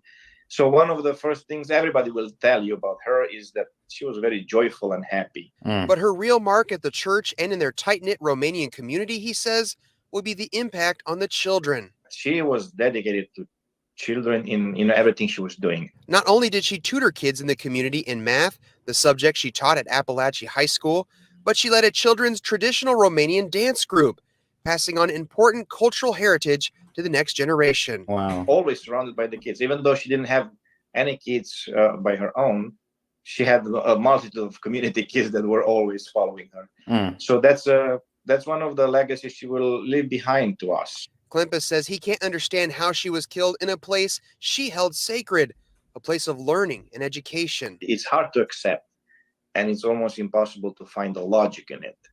There is no logic in this kind of tragedy. But he says they will forever honor her sacrifice. We consider her to be a hero, somebody that we're going to remember and to look for as a role model for our generations. Wow. So it's crazy, man. It's crazy. It is wild. All right, let's see his appearance in court. The shooter, Colt Gray. I mean, he is not gonna make it. This kid's not gonna make it, man. Especially when he gets up to that adult facility. Lord have mercy. If he thought his home life was bad, woo! Them Georgia State penitentiaries ain't nothing to play with. All right, good morning, sir. Are you Mr. Colt Gray? My name's Curry Mingeldorf. I'm assigned to preside over this morning's proceedings. Mr. Gray, I do need to inquire as to whether you're able to read and write the English language. Yes, sir. All right. I also want to inform you, I want to ask you, do you understand that you have the right to be represented by an attorney in these proceedings? Yes, sir. And you are, in fact, represented today, is that correct? Yes, sir. And Mr. Zane Harmon, you're here on behalf of this defendant, is that right? Yes, Your Honor. All right, and you understand you have the right to be continuously represented throughout this proceeding, and if you cannot afford to hire counsel, then this court is obligated under the Constitution to provide counsel for you without cost to you. All right, I am going to inform you of a few other matters, and I'm not going to ask you anything, just inform you. So one is, I want to make sure that you are aware that you have the right to remain silent. You don't have to say anything at all. And it's important to understand that because anything you might say could be used against you at further proceedings associated with your case. I want to inform you of the charges that you currently face. In essence, you are charged with 4 counts of felony murder, as outlined in the state warrants that have been issued against you. I want to make you aware, your attorney. I would invite you, Mr. Harmon, to inform the court as to whether there's a request for bond at this time. At this time, Your Honor, there is not a request for bond. We will file the appropriate motions if that becomes necessary. All right. An indictment by the grand jury for most felony offenses or accusations. Well, you have the right to receive an indictment for these offenses. And I assume Mr. Brad Smith is here on behalf of the DA's office, or he is our district attorney, and he's accompanied by Ms. Patricia Brooks, who is his chief assistant. A preliminary hearing, you'll have the right also to a preliminary hearing, unless you make a bond, which of course at this point there's no bond being requested, or unless you waive such a hearing. You have the right to a speedy and public trial by a judge or a jury. You have the right to confront and cross-examine all witnesses. You have the right to call witnesses on your own behalf and testify in your own defense if you so choose. As you sit here in this courtroom today, under the law, you are presumed innocent. Your refusal to testify at any point in any proceeding will not be used against you in determining whether you are guilty or not guilty. Counsel, let me just inquire as to whether there are any other items that the court should address before we conclude this preliminary hearing. No, Your Honor. Well, I do have one piece of information to convey to the court. There was a development yesterday afternoon that makes it necessary for our office to have alternate counsel appointed, and arrangements have already been made in that regard. I've already explained that to Mr. Gray, and alternate counsel will be appointed by the end of the day today. All right, thank you very much, Ms. Donna C. Graves. All right, then with that, this hearing is concluded, and you may escort this defendant out. All right, so we saw him, and I think his father actually is up next, and then we'll go ahead and conclude after this. This is the best information that we've got so far, so let's keep going. Is up to 30 years imprisonment for felony involuntary manslaughter. Of course, again, there are 4 counts. The maximum penalty for each of those offenses is 10 years imprisonment. For the 8 felony cruelty to children counts, the maximum penalty under the law for each of those 8 counts is 10 years imprisonment, for a maximum total possible penalty for the charges that you currently are facing of 180 years imprisonment. Cooked. If you have questions about these charges, which I assume that you will, the court urges you to discuss those with your attorney. Let me inquire as to whether there's a motion for bond, if Mr. Gray is moving for bond at this time. No, sir, not at this time. We will allow alternate counsel to make that decision. All right, thank you. I also need to inform you that you have the right to an indictment by a grand jury, and you also have the right to a preliminary hearing unless you make bond or waive such a hearing. You have the right to a speedy and public trial by a judge or jury. You have the right to confront and cross-examine all witnesses. You have the right to call witnesses on your own behalf and testify in your own defense if you so choose. I want to make it clear to you, Mr. Gray, that you are presumed innocent. Your refusal to testify at any point cannot be used against you in determining whether you are guilty or not guilty. I mentioned the first appearance hearing a moment ago. That is being set for you for December 4th, 2024 at 8:30 a.m. Currently, that's set to take place in the Magistrate Court of Barrow County. It could be subject to change, but I just want you to know that that is the date that we currently have. In fact, counsel, could you approach, please? I have this, let's see, I need to scratch this out. This document that discusses bond and gives the date of preliminary hearing. I guess I could sign that and you can just get a copy of it. And then the warrants are attached to that. Woo, and he rocking back and forth, man. He know he cooked, boy. Imagine that. One day you waking up, going to your construction job. And the next day you're cooked, getting arraigned and indicted. Whew. So I would like for him to sign it. Please.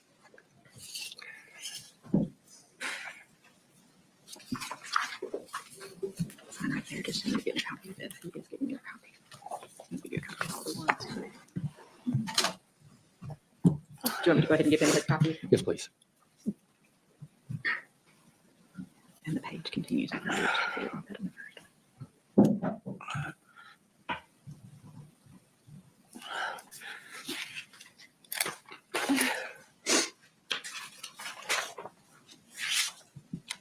And are these his copies of the warrants? Those are provided, and they say service copies on them, so I assume that they're for him. Sergeant Briscoe, do you concur with that? Is that what those copies are for? Those are for the detention center? So he's got his own copies, or he'll have them provided? All right, so the detention center wants to hold on to those. All right, let me, and thank you, Missy Graves. I want to certainly acknowledge the presence of our district attorney, Mr. Brad Smith. He's assisted by his chief assistant, Patricia Brooks. Is there anything else, counsel, that the court needs to address that I neglected to address? No, sir, not at this time. All right, I do want to thank those who are in the gallery who have an interest and who have appeared. I appreciate the decorum that's been maintained throughout this proceeding, or both of these proceedings today. And with that, this matter is adjourned. The attorney who's going to represent you, his name is James Rogers. Yeah, so this guy, I mean, he was getting cooked at school for being gay. The bullies was on his head top. They weren't letting him live. You know, they weren't letting him get his shit off, no pun intended. And now they're all in trouble. It's crazy, man. Let's get into more of the victims as well. I also do want to show this video for context. There's a video of Colt Gray with his dad when he took him hunting, deer hunting, and you guys will see here this very disturbing video kind of foreshadowing this mass shooting. 2023, the first ever deer hunt for me and Colt. He's hunting with a 450 Bushmaster, yes, sir. 107 yards, and let's go take a look. I'll follow you, sir.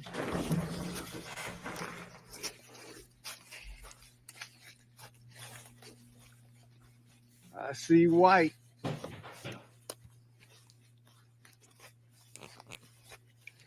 Holy crap. Look at that, brother.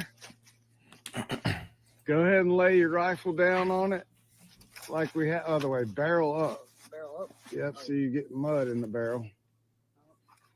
Okay, it's okay. Lay that gun down like we had it for the picture. All right, remember, it's still loaded. And this is from the Instagram profile of the mother, Marcy Gray. She said she was a proud mama right here. All are in agreement. So this is one thing she agreed with her husband on, him going buck hunting. And there's nothing inherently wrong with buck hunting. I've been buck hunting before. I love hunting. Love fishing. I'm a Georgia boy. What can I say?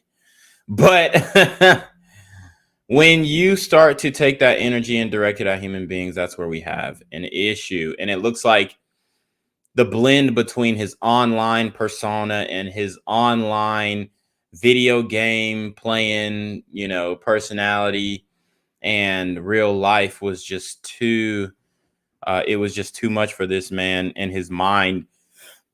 And he crashed out, completely crashed out. What he did was wicked. He's an evil little kid, little bastard. Mama is a meth head. Daddy's a country bumpkin. You know what I'm saying? I mean, the narrative is all lined up. And it's just sad that people had to, you know, be victims.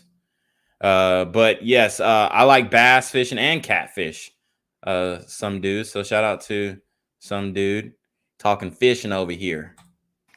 Okay, beautiful. All right, lean down there and hold that head up. Let me see what you busted this morning. January 8th on your first ever deer hunt. Big old giant 3-pointer. Amazing. Look at that. Look at that, son. What a hell of a shot. Yes, sir. Yes, sir. How'd that 450 do? Did it kick hard? You couldn't even feel it, could you? Nope. What a shot. Hey, I love you, son. Yep. I love you more. Greatest day. Yep. All right, Mama. Hopefully you'll love this just as much as we do. Yep. See you later. Okay. Ouch. Ouch, ouch, ouch. So he was trying to take the boy out, do something for his mama, send her a little video. And now there's more people threatening. There's more people threatening to shoot up schools in Athens, Georgia. Okay. I just saw this on my Facebook profile. And here I'll show you guys the mother's Facebook. I mean, should I? I don't think so. I mean, she didn't do shit, right? I shouldn't show that. But I mean, we did just show a video from her Instagram. But yeah, I mean, ultimately, they had a tumultuous upbringing. But there are people threatening. There are people threatening other schools in the surrounding areas. But then we also have video of witness testimony and all this kind of stuff. So it's just a it's a whole shit show. Honestly, this story is a mess through and through. Now I'm just doing some more Twitter detective stuff. Just want to make sure I hit every major point. We covered the father. We've covered the victims. I think there was another female student victim who we haven't covered. Let me just double check and make sure. Victim. All right. Oh, they're saying he's not going to face a death penalty. So we just got a report from NPR. He won't face a death penalty. Damn it. That's crazy. That is wild. Let's see. Okay, so yeah, we have two teachers, two students. One looks like a Hispanic man, one black kid, Mason. We covered him. We covered the football coach, who is also a PE teacher, I believe, and we covered the Romanian female teacher. Now, the Hispanic kid, I haven't really seen much on this one, on this kid here, the other victim. But man, it's crazy what's going on out here. You know, everybody's saying mental health. We ain't giving them the excuse. We don't do that over here. That bullshit. Okay, yes, I mean, is something wrong with him mentally that'll go into a school and shoot it up? Yeah, sure. And just like any nigga who would slide on his ops, there's something wrong with them mentally. But I think they are willing and able participants in this wickedness, and they should be held accountable just the same. I'm not the person to give these people the mental health out. That's bullshit. It's bullshit. Let's see. We got some takes from some influencers as well.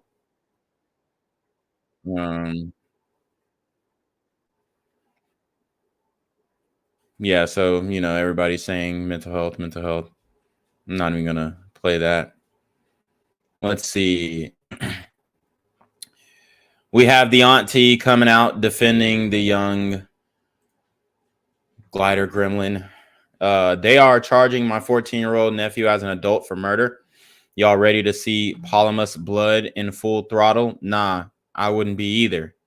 Please, someone get me in touch with GBI. I've tried calling. I am not scared. I will not back down. I will not disrespect other parents and families that are dealing with this tragedy on the opposite end. We don't have the rest of that, but let's see. Okay, so we got some comments on that post from Facebook. He never asked for what he's been through. I'm with you 1,000,000%. Prayers for everyone. So this is family. Somebody said, I agree with you. Praying for all. I'm sorry, Annie. I'm so sorry. We love you and your family. Prayers for you all who are involved. Love you. Stand with you. Stand with you. Oh, hell no. Love you. Praying hard. I mean, there is a lot of cope in this comment section too now. Like, love you. We standing with you. I mean, I know it's hard that your nephew went out and crashed out, but damn, at least, condemn the actions. The Polymus family does not stand by the actions of our nephew, Colt Gray. What he did was wrong.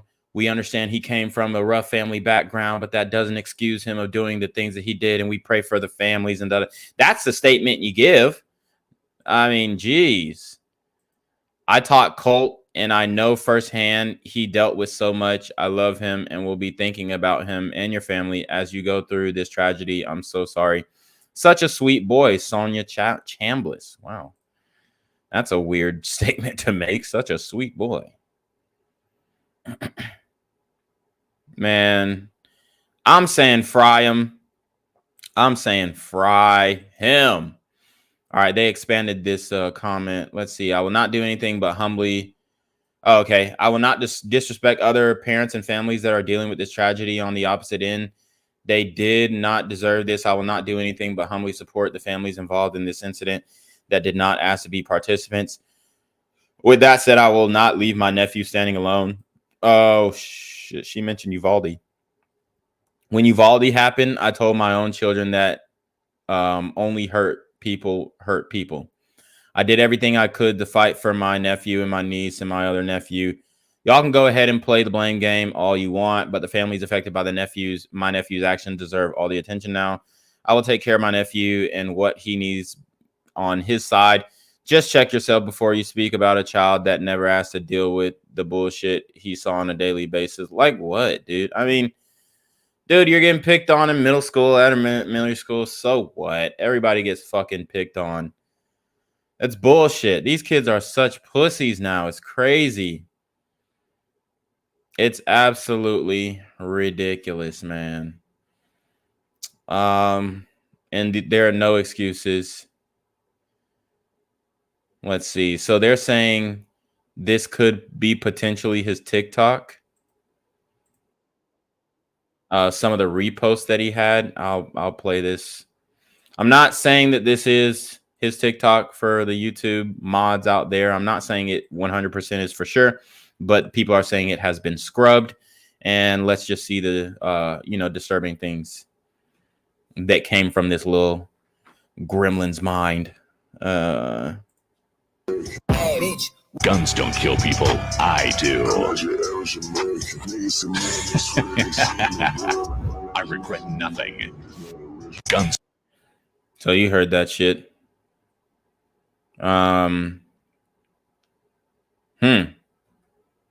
Guns don't kill people. I do. I regret nothing.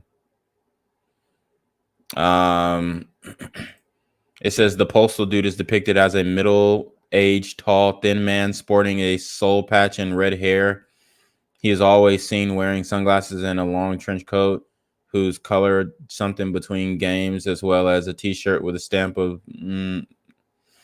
I don't know. I don't think that's really important, but can't read it all. But yeah, that was pretty weird. Here's some more reposts from him, I guess. After going to too silly for my own good, and the police just want.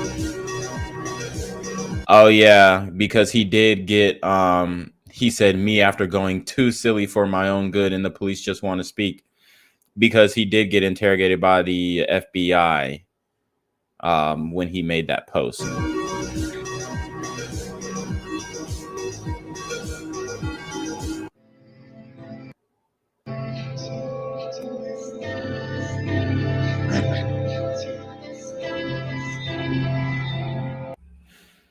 Yeah, people saying bro definitely did it. There were clear signs. I remember sharing a project with this guy in 7th grade. He was quiet and refused to speak with anyone.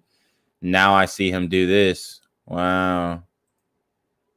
We should have seen the signs. Do not free, bro. They gonna say there was no signs, even though the signs was clear as day. Bro's looking up at us. Oh, he ain't looking up. This him for show. He was definitely going through some things.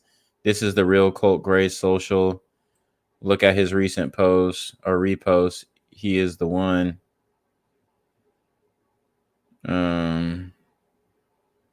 Let's see. So no one saw the flags. If you actually the shooter at Apalachee, I really hope on your biggest downfall.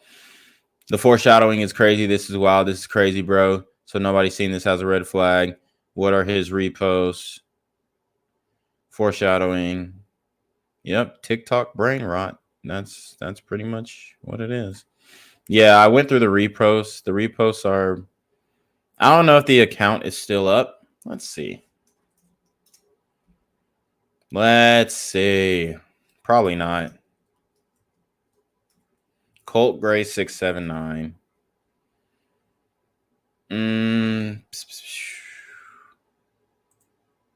Nope, the account is not active anymore. Okay.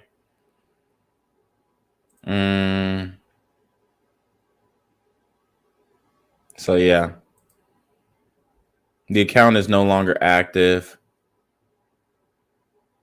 14 from Georgia. Not saying it is his account, but there's a strong inclination assertion that it potentially could be his account. There were other reports that Elon was censoring the Colt Gray story. That is definitely that's definitely a possibility. Let's see. Trying to see if there's any more information. Okay,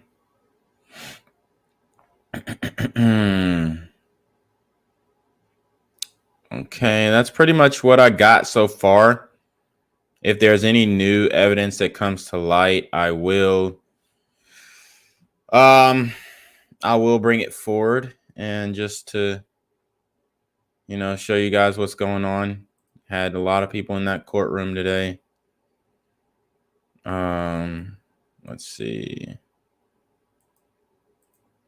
Yeah, very scary scene. A lot of people were upset. We could probably get into more witness testimony later, but as of now, I think I'm going to conclude it here. We're approaching the 2-hour mark, and it's Friday. So I appreciate everybody who joined the stream. Make sure you like, comment, share, and subscribe. Support the channel. Send the Cash App, send the PayPal. Show some love, because we definitely have to bring more attention to these mass shootings, school shootings. It's an evil, wicked thing that this individual did, and he needs to be held accountable to the fullest extent of the law. Hopefully he gets life in prison for taking the lives of other innocent children and adults who were doing the right thing in their personal lives. So you already know what it is. It is the Black Gen Z Mindset, aka Jenquavius Jackson. And we are going to send it to Jenquavius Jackson to take us away. Appreciate you joining in on the stream at BGZM News 17. And hey, man, stay safe out here, because these LGBT glider gremlins are on demon time.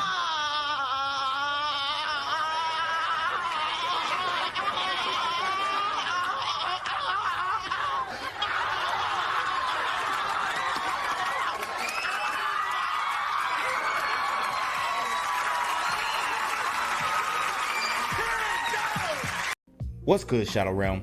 It's your boy Jenquavius Jackson, and y'all already know I'm demonetized and shadow banned in this bitch. So if you want to contribute, go to the Cash App, the PayPal, the GoFundMe, or join the Patreon. Also, don't forget to visit the merch store for all your favorite BGZM News 17 gear, including our exclusive Trump is a Blood t-shirt. Go fast before they sell out. They are already flying off the shelves, no cap. And remember, these super gremlins are on demon time. Yo, what's good, BGZM News 17 family?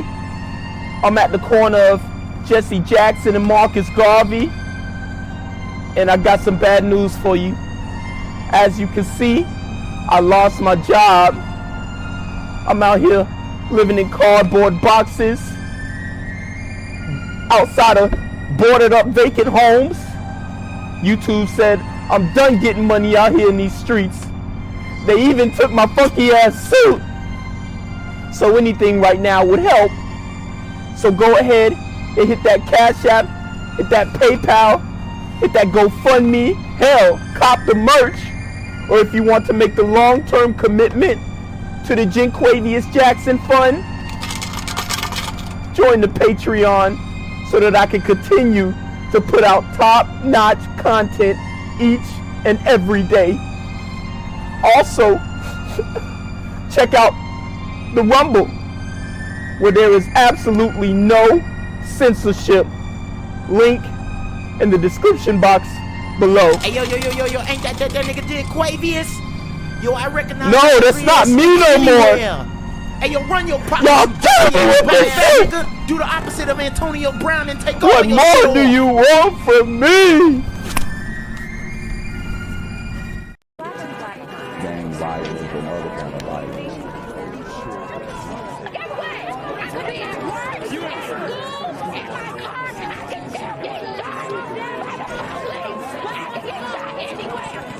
So it is what it is.